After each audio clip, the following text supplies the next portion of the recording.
राजा जी अपनी शक्तियों का पूरा इस्तेमाल कर रहे हो। લા ભાઈ આ એક મોટરસાયકલ મૂક્યું તું તે આ પડ્યું હતું તમે ભાઈ અમને દેખ ભાઈ દોરીને જો આમ ખાયો ઘા જાતો તો પેલા ઉપાડી ગયો શો માં બ્લુ કલર નું હતું ને બ્લુ કલર હા બ્લુ કલર નો તો હાલ એકાદ આપણે લિફ્ટ માંગીને ખાય ખા જઈ આમ જો આ ફોન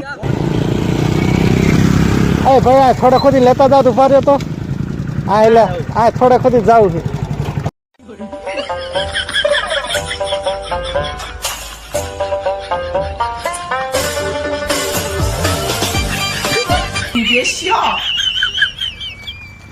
કઈ ઓલું જાય જ નહીં ને હા એટલે આડું રાખ ખાય ખા કેમ ભાઈ કેમ દોરીને જશે